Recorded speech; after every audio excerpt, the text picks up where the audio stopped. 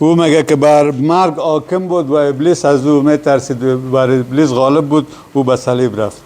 요한일서 3장 8절 읽겠습니다.